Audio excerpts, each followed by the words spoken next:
Olá, boa tarde a todos. Espero que estejam bem.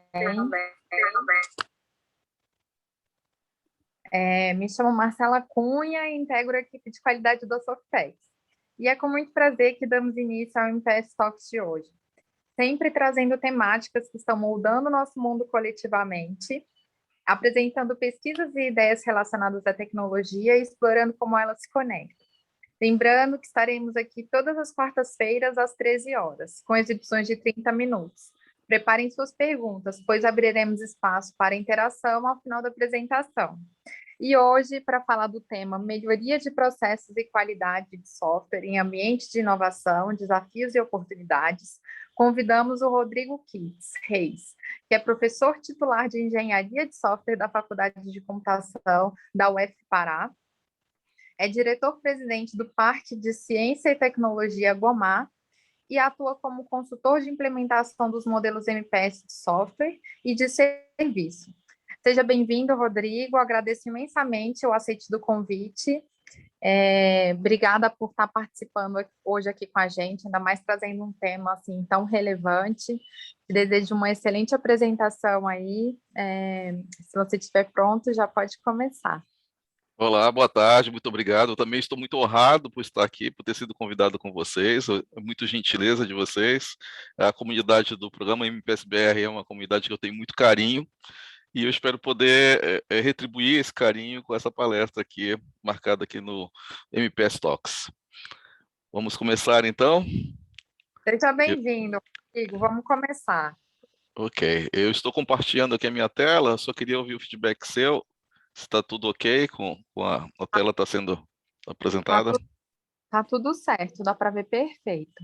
Ótimo. Bem como foi introduzido aqui conosco, né, nosso objetivo hoje é falarmos sobre os ambientes de inovação e esse contexto de melhoria de processos e qualidade de software. A Marcela me apresentou, falou de algumas das minhas atividades, né, a minha atividade principal como professor da Universidade Federal do Pará. Eu estou como diretor-presidente de um parque tecnológico, né, o Parque Tecnológico PCT Guamá, instalado aqui em Belém, e eu também atuo na implementação do MPS por meio de uma empresa de consultoria chamada QR Consultoria e Serviços. Então, o objetivo dessa minha palestra, dessa minha fala aqui com vocês, é comentar um pouco da interseção desses três papéis. Né, meu papel como docente, como pesquisador da área, meu papel como gestor de um ambiente de inovação e também o meu papel como implementador desses modelos CMPS, modelos correlatos, né? Então, o meu objetivo, a minha agenda aqui para a apresentação, primeiro eu vou começar com uma contextualização, não sei quantos de vocês aqui estão acostumados, vem acompanhando o que é um ambiente de inovação. Depois a gente vai falar sobre os residentes que estão dentro desses ambientes, né? Como é que a gente pode caracterizá-los. Vamos falar especificamente das startups que atuam em desenvolvimento de software. Vamos falar sobre alguns temas em particular. Dívida técnica é um tema que eu quero lançar uma luz sobre ele, porque é um tema que vai ser recorrente nessa discussão. E aí, por fim, falarmos sobre desafios e oportunidades que nós temos no tema, né? Na verdade, eu vou encerrar a apresentação falando algumas percepções pessoais que eu tenho sobre esse tema, pontuando principalmente algumas oportunidades que eu acho que a gente precisa explorar nesse momento, né? Então, vamos falar sobre ambientes de inovação, e os ambientes de inovação são basicamente classificados em 4 tipos principais que existem aqui no Brasil. Nós temos as incubadoras, que normalmente conectadas a instituições de ensino superior, públicas ou privadas. As incubadoras são ambientes onde empresas formadas por alunos, por ex-alunos, por docentes da instituição, acabam sendo vinculados e têm algum apoio estrutural e um apoio de serviço para que aquela empresa possa crescer, né? Normalmente, o nome incubadora é justamente porque está trabalhando desde a gestação do empreendimento até aquele empreendimento alcançar um certo nível de maturidade.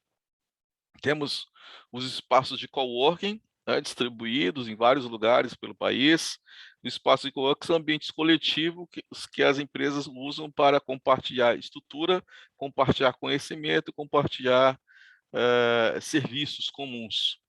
e são muito associados aos grandes centros urbanos, né? Os espaços de coworking permitem com que as empresas de pequeno porte possam se beneficiar dessa estrutura toda. As aceleradoras são empresas que já pegam, são instituições aceleradoras que pegam empresas que já estão em algum certo nível de maturidade e aceleram essas empresas, com o objetivo de alcançar um mercado consumidor maior, alcançar novas oportunidades de negócio, alcançar, por exemplo, a internacionalização do seu produto ou da sua marca. Então, as aceleradoras trabalham com isso. E, por fim, nós temos os parques de ciência e tecnologia, também conhecidos como parques tecnológicos, que são os ambientes que, de alguma maneira, reúnem tudo isso. Normalmente, eles contêm incubadoras, contêm espaços de coworking e também atuam como aceleradoras. A principal diferença é que os parques tecnológicos estão vinculados com principalmente, pelo menos uma ICT, uma instituição de ciência e tecnologia, que pode ser uma universidade, pode ser um centro de pesquisa, e essa interação, essa troca de informações com essa ICT acaba fornecendo um contexto mais favorável para que as empresas possam se desenvolver. Então, nós estamos falando de melhoria de processos, de qualidade de software, nesse contexto de ambiente de inovação, que nós temos essas 4 classificações principais. Eu vou falar um pouco mais nessa nossa apresentação, nessa nossa rápida conversa aqui, do contexto de parques tecnológicos, que é o contexto que eu estou vinculado profissionalmente, né? Os parques tecnológicos, aqui eu mostro uma fotografia do nosso parque tecnológico aqui em Belém, na verdade mostra uma pequena parte, na verdade é um parque que ele ocupa 75 mil metros quadrados aqui na área de Belém. Ele é um equipamento do governo do estado do Pará, implantado em parceria com 2 universidades públicas que estão ao redor, é a Universidade Federal do Pará, que é a instituição onde eu atuo, e a Universidade Federal Rural da Amazônia. Então, a ideia de parques tecnológicos, ela surgiu originalmente lá nos Estados Unidos, lá no Vale do Silício, em Stanford, né? A partir desse modelo de Stanford, né, da união da universidade com atores do governo, da Califórnia, da prefeitura local, se uniram grandes empresas e aí se criou um ambiente para a constituição do primeiro parque tecnológico que a gente conhece. Esse modelo se espalhou pelos Estados Unidos, depois foi para a Europa, está na Ásia, hoje uma grande parte dos parques tecnológicos estão concentrados na Ásia, e chegou mais recentemente ao Brasil. No Brasil, hoje, nós temos aproximadamente 50 parques tecnológicos desse tipo implantados aqui, em funcionamento, e o PCT Guamá é o único parque efetivamente implantado em toda a região amazônica, né? Então, essa fotografia que vocês estão vendo tem os 2 prédios multiusuários, onde as empresas estão instaladas. Mas um parque tecnológico como o nosso envolve empresas residentes, empresas privadas, a maioria, empresas de governo, laboratórios de pesquisa e desenvolvimento vinculadas a instituições como as universidades, como a Embrapa, né? E até mesmo uma escola técnica de formação nível médio fazem parte aqui desse ambiente do PCT Guamá. Então, o PCT Guamá está sendo usado como um exemplo ilustrativo, né, mas muito que eu vou falar aqui se aplica à maioria dos parques que existem pelo Brasil. Vocês devem conhecer modelos como o Porto Digital, em Recife, o Tecnopuc, em Porto Alegre, o Parque da UFRJ, temos também Biotic em Brasília, enfim, vários parques espalhados pelas diferentes regiões do país. E quem ocupa um ambiente de inovação? Agora, falando especificamente do nosso tema, né, depois dessa contextualização, a gente precisa entender que são 3 residências principais que interessam aqui para a nossa conversa.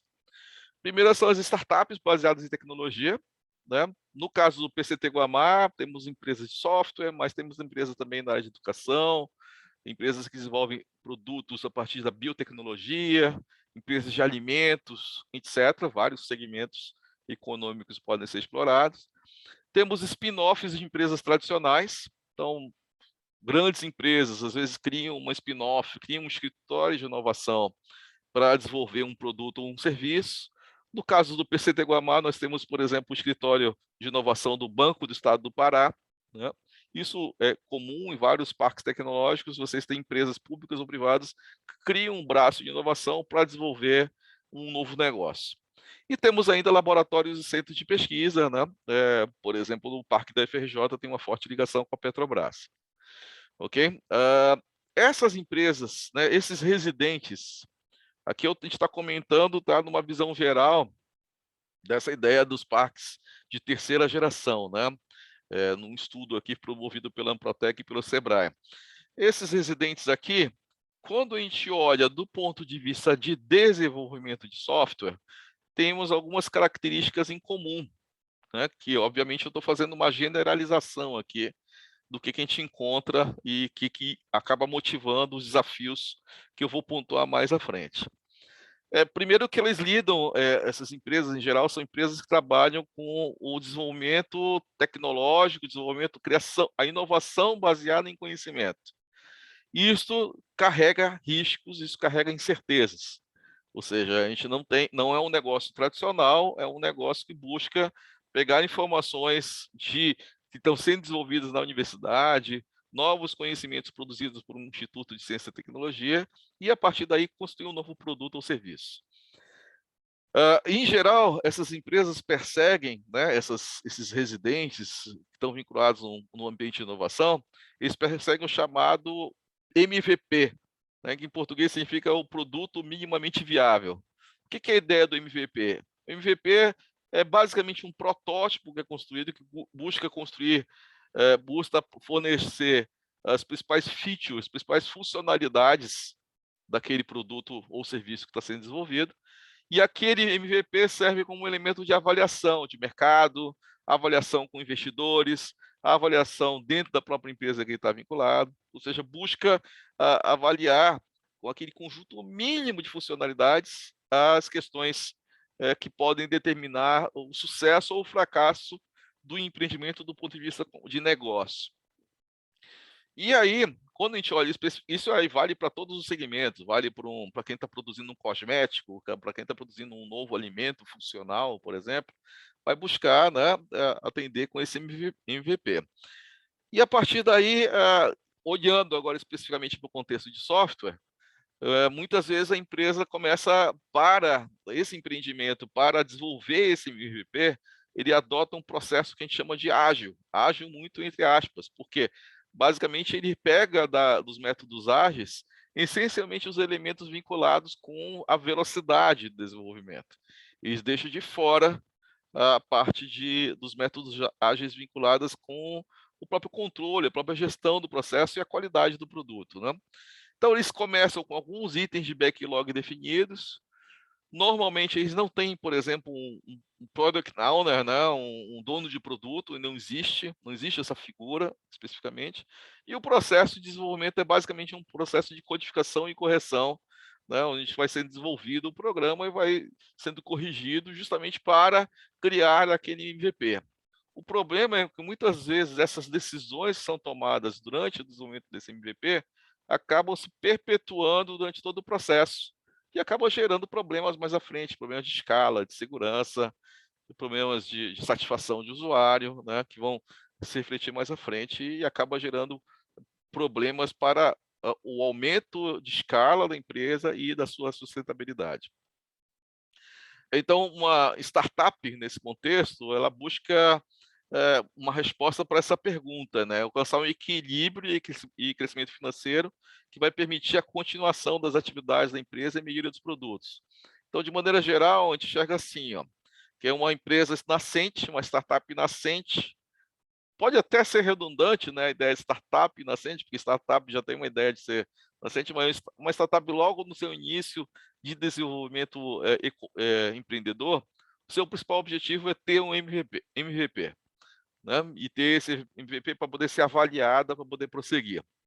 No nível intermediário, a empresa já tem os seus primeiros clientes, e ela precisa lidar com forças opostas aqui, que são a questão de customizar algumas features para poder atender diferentes clientes, que à medida que o produto ou o serviço começa a ser utilizado e vai precisar adaptar, acrescentar coisas novas para atender segmentos específicos dentro as oportunidades de negócio que vão surgir, e uma outra força que é a de estabilização do produto.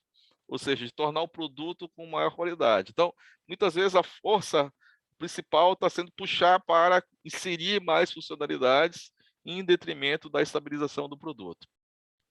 E aí, nós temos um terceiro estágio, obviamente, isso aqui é uma simplificação minha, que quando a gente fala da aceleração da startup, quando ela está buscando principalmente aumento de escala, ela quer aumentar o número de clientes, aumentar o número de usuários, aumentar o número de transações, ou seja, a ideia de ter um negócio escalável perpassa por ter um produto e serviço que também seja escalável, que possa rodar com vários clientes, vários usuários e transações simultâneas. Aí, é importante destacar que vários grupos no Brasil, posso destacar alguns, como, por exemplo, a turma do Rio Grande do Sul, os colegas da PUC do Paraná, colegas da UFRJ, vêm se dedicando a pesquisar esse tema, né, o fenômeno das startups de desenvolvimento de software. E aqui eu estou trazendo, por exemplo, estou trazendo para ilustrar, vocês veem no rodapé, um trabalho, uma tese de doutorado, que foi desenvolvida na UFRJ, e que cita algumas práticas de desenvolvimento de software em startups, que eu trago para vocês aqui.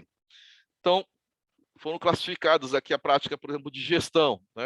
Esse estudo, ele comprovou, ele avaliou que as empresas, em geral, as startups de desenvolvimento de software, elas são fracas do ponto de vista de gestão, dão uma ênfase muito grande à flexibilidade e reatividade, ao invés do seu planejamento mais sólido, né? Então, a ideia, a prática principal adotada do ponto de vista de gestão é empoderar a equipe, né, tornar as pessoas envolvidas como responsáveis pela sua decisão e permitir que haja uma comunicação frequente entre as pessoas envolvidas. Do ponto de vista do segmento de requisitos de software, as startups elas são orientadas pelo mercado, então se o mercado muda, ela vai ter que mudar rapidamente em relação a isso. Não há clientes pagantes atuando na definição de requisitos, não existe também uma documentação de requisitos, ou quando ela existe, é uma documentação que ficou atrasada e ficou deficiente do ponto de vista da evolução técnica, né? Se a gente olhar do ponto de vista de projeto e arquitetura de software, as startups em geral, elas não olham muito para a documentação, aquela busca de construção do MVP, ela normalmente orienta por escolhas tecnológicas que estão mais voltadas para uma entrega de resultado rápido do que ter um produto de qualidade, né? Então, eventualmente são usados princípios simples de desenvolvimento de software, de arranjo dos componentes da arquitetura, né, para que se consiga ter alguma solução que possa atender lá uma quantidade aceitável de usuários, né? Uma consequência disso é óbvia, né, que a partir do momento que esse produto começa a crescer em termos de escala, aquele produto vai ter que ser jogado fora e vai ter que ser desenvolvido de novo do zero para poder atender a demanda. Práticas de qualidade existem nessas empresas, né, mas principalmente focadas nessa área de experiência do usuário, né, a questão da UX. Como eu falei anteriormente, as práticas ágeis, elas dominam o discurso dessas startups, mas na prática mesmo, por exemplo, se a gente olhar as práticas de desenvolvimento dirigido a testes, isso é feito de maneira muito tímida, muito gentil com o software que está sendo desenvolvido, então a gente até também não consegue alcançar, dizer que os testes são efetivamente realizados, né? Então esse foi o trabalho da FRJ, que eu puxei alguns materiais para mostrar para vocês. Eu queria destacar agora um trabalho que foi feito lá pela turma do Rio Grande do Sul, nossos colegas do Tecnopuc, que avaliaram, né, dentro do ambiente de inovação deles, né, dentro do Tecnopuc, como é que as práticas de engenharia de software eram aplicadas no desenvolvimento de produtos de software em startups. Então, aqui, eles encontraram 4 achados, que eu vou compartilhar com vocês aqui, e esses achados são basicamente relatos da experiência compartilhada pelos empreendedores, pelos técnicos envolvidos nessas startups, né? Então, eles percebem, né, as pessoas que estão dentro das startups, elas têm a percepção que quando se adota técnicas de gerenciamento de requisitos, isso acaba aumentando significativamente, de forma significativa, o tempo de desenvolvimento. Então, por causa disso, eles acabam abdicando de práticas de gerenciamento de requisitos e acabam fazendo uma definição de requisitos bem precária e focando mais em programação, né?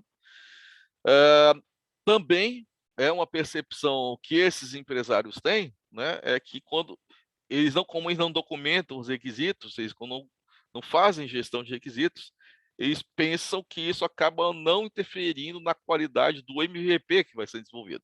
De fato, observem que o MVP deve ser entendido como um protótipo, né? O problema é que à medida que aquele protótipo começa a evoluir, a gente não deve continuar utilizando as mesmas técnicas adotadas inicialmente, né? O protótipo, o MVP, ele deveria ser encarado essencialmente como um produto descartável, mas muitas startups não fazem isso, elas insistem no desenvolvimento do MVP, na evolução do MVP como um produto de fato, e isso acaba, na minha opinião, sendo um problema.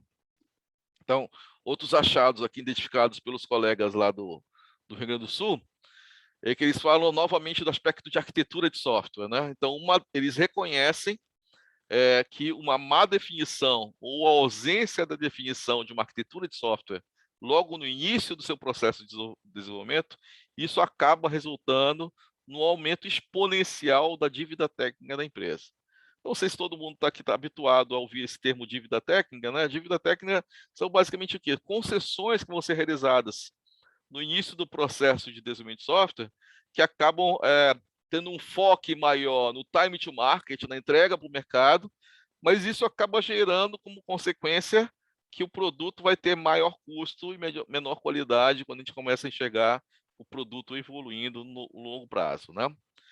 Então, aqui, então essa questão da dívida técnica é uma questão crítica, né, e é relatada em vários estudos nesse contexto.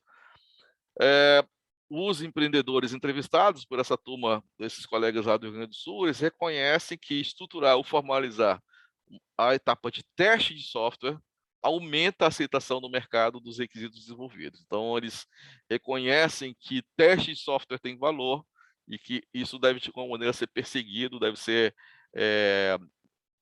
há um reconhecimento sobre a importância sobre teste de software, em outras palavras, entretanto, eles acabam não adotando essas práticas como deveriam fazer, né, conforme a necessidade de seus projetos.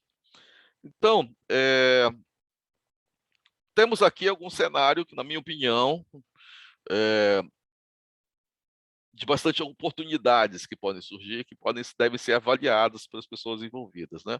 Não há dúvida, né, que esse modelo de startup é um modelo que atrai atenção, não somente no Brasil, mas em todo o mundo, porque existe capital, né? Existem investidores que estão investindo fortemente em startups, né? Existe atenção, muitos profissionais querem trabalhar, né, em startups, por exemplo, diferentemente da minha geração, que tinha um foco de trabalhar em grandes empresas, trabalhar no setor público, o foco atual de um egresso de universidade é trabalhar num ambiente dinâmico, como um ambiente startup, né?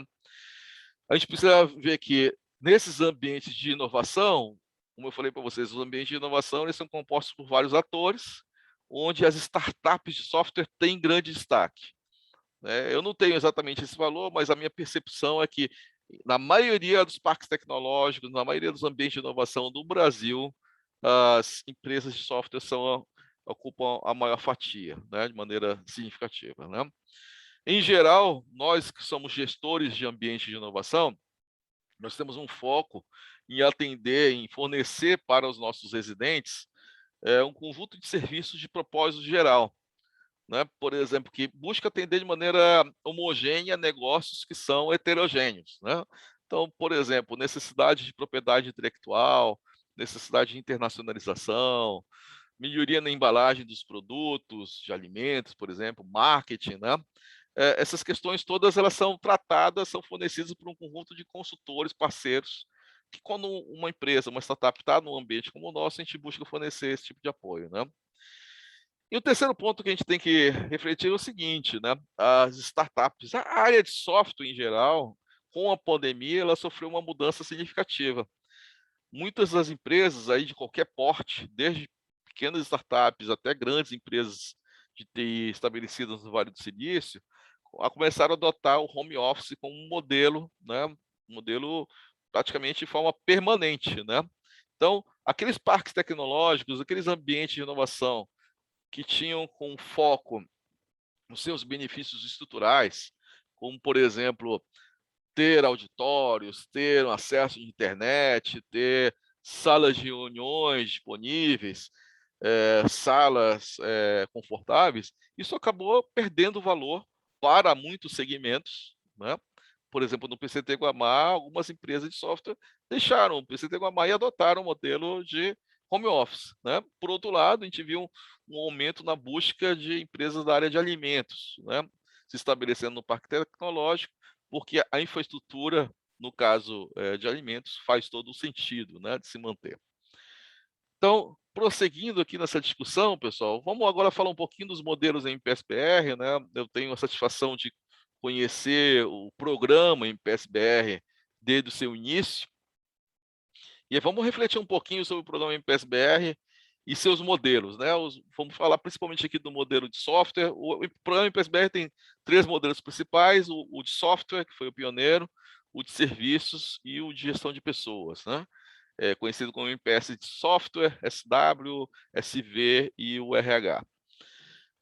O que o MPS, o que os programas, os modelos do MPS têm de importante é que eles foram concebidos desde o início para atender às necessidades das chamadas micro, pequenas e médias empresas brasileiras, né? A gente olhava naquela ocasião, quando o MPS surgiu, os modelos internacionais, e a gente via, poxa, aquilo é muito complicado para uma empresa brasileira implantar, né? É um degrau muito alto. Para alcançar o primeiro degrau no nível de maturidade num programa desse aí, eu vou precisar de uma empresa completamente diferente daquela realidade local, né? Então, o MPS surgiu com a ideia de tentar fatiar aquela escada de níveis de maturidade em um número maior de degraus, para que as empresas pudessem caminhar, pudessem subir no nível, no ritmo mais sustentável, né?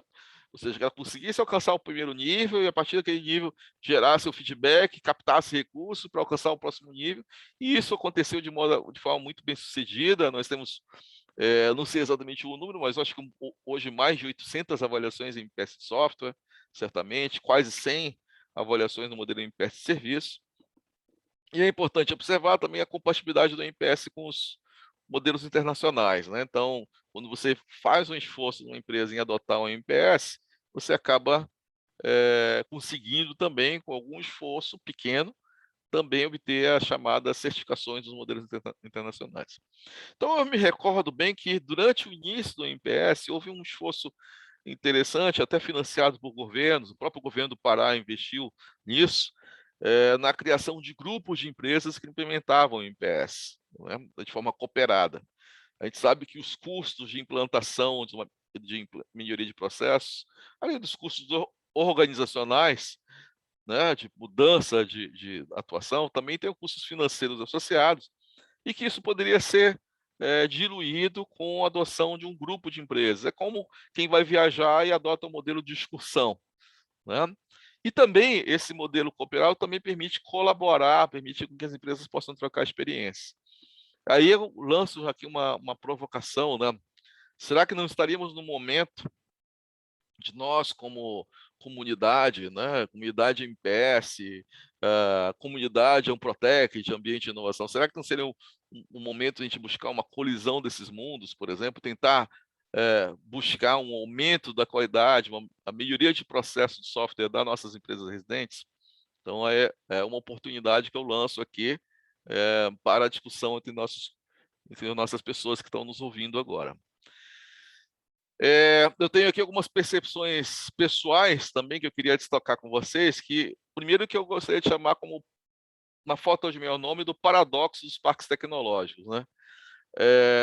Eu tenho num parque tecnológico muitas empresas que atuam em diferentes segmentos. Então, por exemplo, se a gente trabalha no setor de fármacos, no setor de cosméticos, ou setor de alimentos, a gente tem todo um rigor científico, metodológico, né, que a gente segue, que as empresas que estão instaladas nesse contexto que precisam seguir para que tenham sucesso de fato, para que possam realmente produzir, construir um produto que chega no mercado, na prateleira, por exemplo, de um consumidor na Europa. Aquele cosmético ele tem que passar por uma série de fases e a gente precisa seguir essas fases, essas metodologias, né? Entretanto, paradoxalmente, esse que é o paradoxo, em software, a gente acaba perpetuando as práticas adotadas no mercado, né? O mercado de pequenas empresas de software, ele acaba não aderindo a essas boas práticas de gestão de projetos, né, de processos, de qualidade de software, e a gente acaba vendo isso acontecer também nos nossos ambientes de inovação. Eu tenho observado ainda que os modelos MPS e semelhantes práticas de processo e qualidade de software, elas acabam atraindo a atenção das startups apenas quando isso acaba sendo demandado pelos seus contratantes, né? Então, quando um governo vai fazer uma contratação, quando uma empresa maior exige alguma credencial desse tipo, aí eles estão olhando mais para a questão do selo e menos para a questão daquele benefício que a melhoria de processos poderia trazer, né? Eu também tenho encontrado que esse discurso da qualidade ele não vem motivando as startups, né? As startups elas não reconhecem qualidade, pelo menos no primeiro momento, então eles acabam reconstruindo, redesenvolvendo, jogando fora produtos, fazendo tudo de novo. O próprio Zoom que nós estamos usando aqui, né? É importante observar que no auge da pandemia, né, no ano passado, o Zoom foi reconstruído várias vezes, né? Porque a primeira versão que foi usada teve problemas e aí eles tiveram que reconstruir, aí esses problemas acabaram reduzindo e agora é um sistema bem estável. Mas, enfim, o Zoom é numa realidade econômica bem distinta das empresas startups aqui no Brasil, né? Então, por outro lado, se qualidade não atrai, quando se fala em qualidade, isso não encontra eco na comunidade de startups locais, aí, por outro lado, a gente encara que o time to market e escalabilidade de produtos e processos, isso acaba sendo elementos motivadores, né? Então, de começar a falar, olha, você vai investir em melhoria de processos, você vai ter um processo, por exemplo, formal de testes, você vai ter uma atenção para a arquitetura de software, e isso vai fazer com que o teu produto consiga sobreviver ao crescimento da demanda dos seus usuários, e isso acaba gerando uma reflexão por parte das empresas e acaba sendo um elemento atrativo, né? Essa é uma percepção pessoal minha em relação às empresas ao redor que eu conheço. E a gente observa também um grande interesse, né, das startups por processos automatizados. Tudo que é automatizado, em geral, as empresas gostam, querem adotar, né? A febre do DevOps, né? Da ideia de termos testes automatizados, temos processos de integração, de implantação, integração de builds, né? Implantação contínua. Isso acaba motivando, né, bastante as startups. Isso é uma das primeiras coisas que uma startup acaba montando, é criar essa estrutura de integração contínua, né? As pessoas, os desenvolvedores, a parte técnica acaba se motivando com isso, mas a gente sabe que, embora isso seja uma boa prática, isso tomado como uma ação isolada não garante sustentabilidade, né? O próprio teste é um componente, né, do processo de verificação e validação de software que precisaria estar integrado com outras ações que efetivamente pudessem alcançar resultados mais duradouros, né? Bem, esse é o material que eu tinha preparado aqui para a nossa conversa, né? Então, essa foi a ideia principal aqui da nossa conversa. Então, eu devolvo a palavra para a Marcela, se alguém tiver alguma contribuição, algum elemento para comentar conosco, estou à disposição.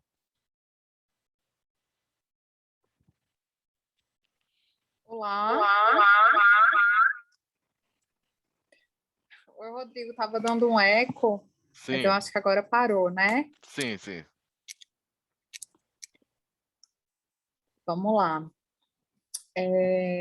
Primeiro quero agradecer a apresentação, assim, trouxe bastante informação relevante, principalmente aqui no nosso contexto do MPS, né, desse evento que a gente faz, enfim, que o nosso principal ouvinte aqui faz parte, trabalha ativamente com esse programa, né? Então é bem interessante saber o que cada um está passando dentro da sua, enfim, né? Dentro da sua atuação ali na sua região.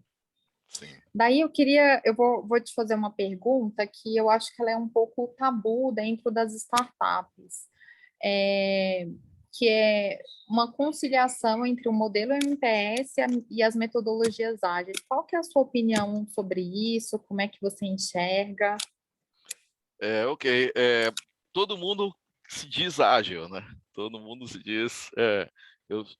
Temos agilistas por todos os lugares, mas na verdade, grande parte das startups elas absorvem as práticas mais voltadas de velocidade. De fato, os métodos ágeis eles fizeram muito sucesso, né? Fazem muito sucesso pela promessa, né, cumprida de entrega de resultados frequentes, rapidamente, num ciclo, né, constante de entregas de novas versões para os usuários, para os clientes no final. Só que os métodos ágeis também preconizam um conjunto de práticas associadas à qualidade.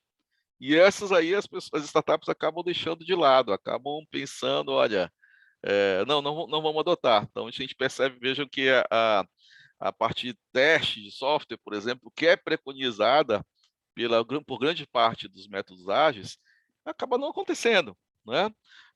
Se a gente pega, por exemplo, modelagem, se a gente pega uma abordagem como a modelagem ágil, que é um método ágil, que trata de forma muito racional o que modelar, quais modelos a gente deve manter sob controle, o que não precisa ser mantido.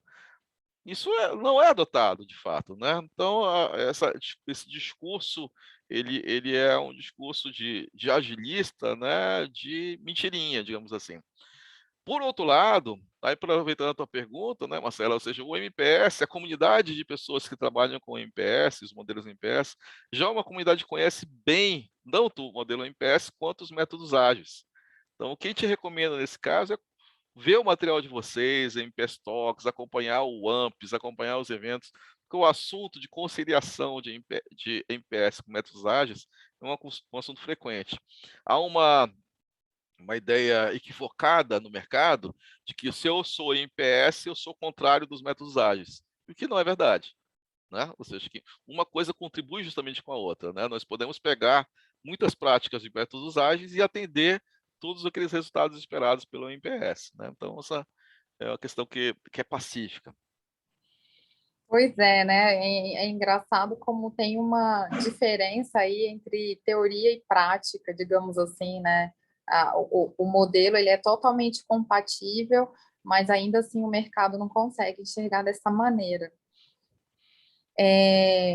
Uma outra coisa, assim, né? Já que você é aí da região norte e no começo da sua apresentação você falou bastante sobre biotech, eu queria entender aí da sua parte, o que que você acha, como é que está sendo esse desenvolvimento da biotecnologia aí na região norte? Vem crescendo? Quais são os impulsos que vocês estão recebendo nesse sentido? Você acha que é uma matéria que se destaca de alguma forma aí? Sim, sim, de fato, a biotecnologia é um elemento muito importante para a região amazônica como um todo e para o estado do Pará, principalmente, né? O estado do Pará, como o estado com maior população, mais populoso da região norte, a gente precisa identificar que nós precisamos conciliar de maneira forte o desenvolvimento econômico com a sustentabilidade ambiental.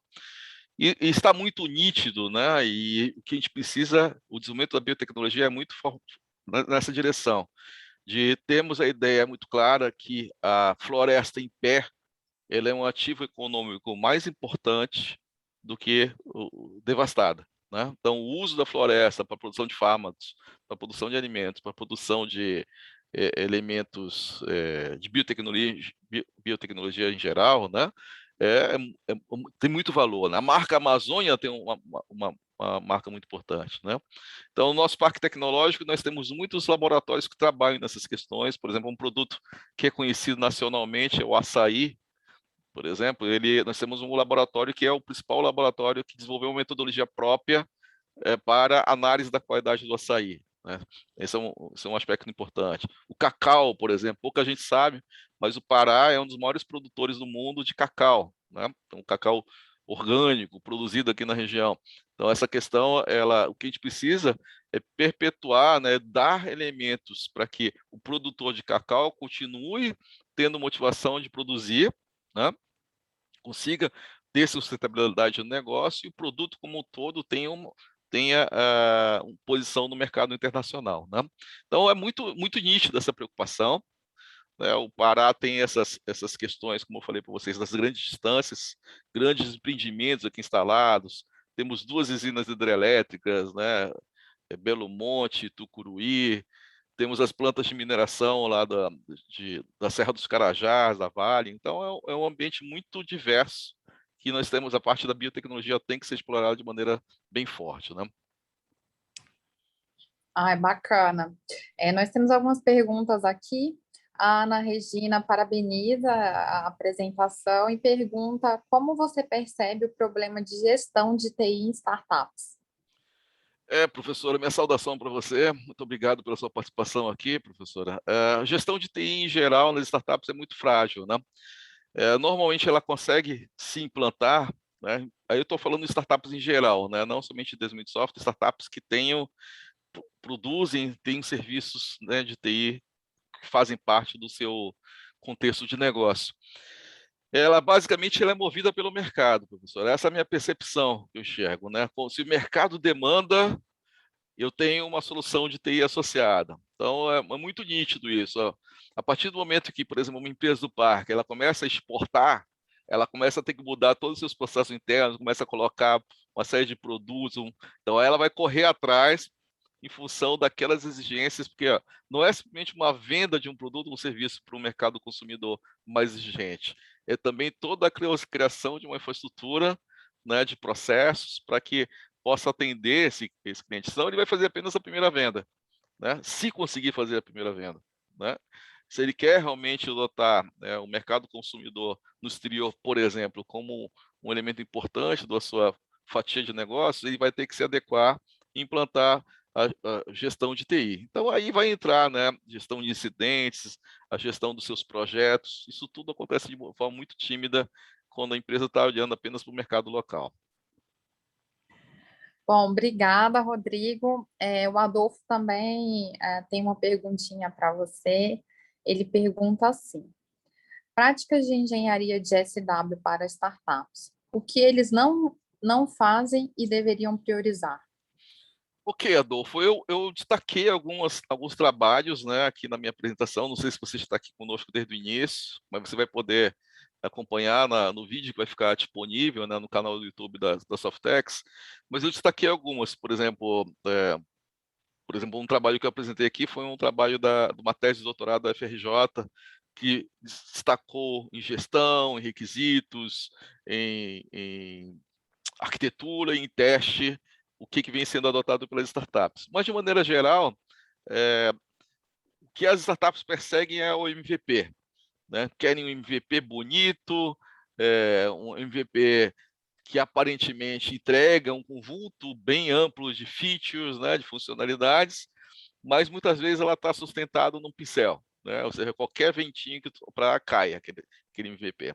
Então, isso acaba gerando uma série de questões que é o chamado a dívida técnica, né? Acaba gerando comprometimentos que, se eles decidem evoluir aquele MVP para um produto, acaba gerando um produto de baixa qualidade. Então, a minha percepção é que MVP é MVP, ou seja, teria que ser construído como um protótipo e tem que ser encarado aquele protótipo como um elemento onde experiências podem ser é, exploradas, né? Eu possa fazer experimentos.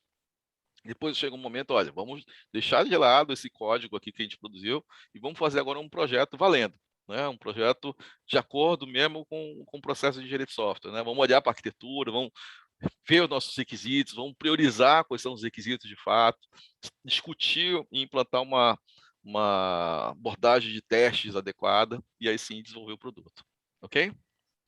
Ô, Rodrigo, e o custo-benefício disso? Pois essa é a questão, né? Ou seja, o empresário fica no fio da navalha, né? Por isso que eu provoquei que a gente poderia conversar em termos de ambiente de inovação, de tentar voltar àquela ideia dos grupos de empresa que implantam MPS, né?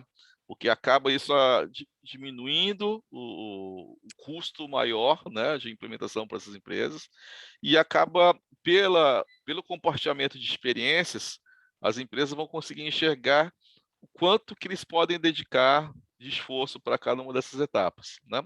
Então, de maneira bem clara, né? Vamos pegar um processo de medição, por exemplo, que tem lá no MPS. Tá? O processo de medição ele pode ser um processo tão complicado, tão sofisticado, quanto simples, dependendo dos objetivos organizacionais da empresa. Pode estar alinhado com aquilo que a empresa está querendo desenvolver, ou pode estar basicamente alinhado com mais objetivos internos da empresa. Então, medir isso é uma questão só que pessoas com experiência conseguem realmente, de fato, fazer, né, Marcelo? Então, essa troca de experiências, eu acho que é uma questão importante que a gente poderia... É muito... Uma empresa, ela busca estar num ambiente de inovação, penso eu, pelo ambiente coletivo que o ambiente de inovação proporciona. Então, a gente podia buscar que essas práticas de processo, de qualidade de software, pudessem influenciar essa coletividade também. Bom, bacana. O Leonardo também mandou uma pergunta. Ele está fazendo mestrado focado em práticas de engenharia de software em startups na região norte, orientado pela professora Tayana Conte. E aí ele pergunta se você tem alguma dica para aplicar no trabalho dele. Ok, Leonardo, saudações, mande minhas saudações para a professora Tayana, minha colega de longa data que estou aqui comigo em Belém. O seu tema é muito interessante, né? O Polo Industrial de Manaus, embora não tenha um parque tecnológico como o nosso, mas tem características de empreendimentos muito semelhantes, né? Então, é um terreno fértil para você fazer o seu trabalho. Eu acho importante você observar os trabalhos que vêm sendo desenvolvidos no país, né? Como eu citei, dois aqui, a FRJ, a PUC do Paraná, a Turma do Rio Grande do Sul, vem desenvolvendo trabalhos nesse sentido. Eu acho que você pode encontrar, a partir desses trabalhos, oportunidades de pesquisas que estejam... oportunidades de pesquisa que você possa aplicar, por exemplo, com trabalhos experimentais, né? Eu acho que a gente já está fazendo, saindo um pouco, Leonardo, aqui como uma sugestão, saindo um pouco da parte de diagnóstico. Acho que esse diagnóstico está meio claro, né? A gente acaba reproduzindo localmente uma prática que existe no mundo, né? Eu acho que você poderia propor algo e avaliar esse algo, né? Então, encontrar com a Tayana vamos botar uma abordagem, por exemplo, para lidar com gestão de conhecimento, para reter conhecimento importante dos projetos seus aí sendo desenvolvidos pelas empresas em Manaus, né? E implantar e avaliar diferentes alternativas. Então, é um exemplo eu acho que traria uma contribuição mais interessante do que reproduzir os diagnósticos que estão sendo feitos por aí. Ok? Muito obrigado pela sua pergunta. Gente, a impressão minha ou o Leonardo estava pedindo cola? Troca de informações, né? Essa nossa comunidade boa para isso, né? É verdade. Rodrigo, deixa eu te perguntar uma coisa. Eu queria que você falasse um pouquinho sobre a seleção das empresas, como é que elas fazem para entrar no Guamá, não só as grandes empresas, mas também as startups. Como é que Ok, funciona a ok. A seleção? gente adota um modelo aqui que é muito parecido com os modelos dos outros lugares, né? O PCT Guamá é um parque tecnológico público do governo, né? Então, no caso em particular aqui, nós temos um edital de fluxo contínuo que as empresas interessadas podem se aplicar para aquele edital. E no edital temos regras onde dois aspectos principais são avaliados, tá? É o caráter de inovação, né? A empresa ser realmente tem um aspecto de inovação importante, e o caráter de colaboração daquele empreendimento. Então, a inovação a gente avalia, né, do ponto de vista de inovação tecnológica, inovação do produto, inovação de processo, etc. E a colaboração é importante na medida que ela reconhece que dentro do parque instalado, que ela vai colaborar com um laboratório de pesquisa que está lá dentro, vai colaborar com a escola técnica que está lá dentro, vai utilizar, por exemplo, a escola como local para avaliar seus produtos de educação, ou vai utilizar os alunos como atores dentro do seu processo produtivo, né? Se a empresa, por exemplo, precisa de uma análise ou de algum equipamento, algum sensor que vai ser desenvolvido por um laboratório de eletrônica nosso. Então, esse potencial de colaboração é muito importante, né? E aí, nós temos uma comissão independente do parque, que ela é formada pelo SEBRAE, Pará, e pelo governo do Estado, representantes dessas duas instituições, eles avaliam, né, para determinar se aquele empreendimento está pronto ou se ele está adequado para estar conectado num parque tecnológico. Okay? Então, essa avaliação acontece mensalmente, né, à medida que a gente recebe essas demandas, a gente caminha para a comissão. Então, o empreendedor, por exemplo, ele tem uma documentação mínima que ele tem que entregar, mas basicamente, ele tem que gravar um pitch de 3 minutos, né, um vídeo dele, o próprio empreendedor falando, olha, eu quero ir para o parque tecnológico porque eu vou fazer essas conexões, porque eu vou desenvolver esse produto, e esses são os elementos que a gente usa para avaliar.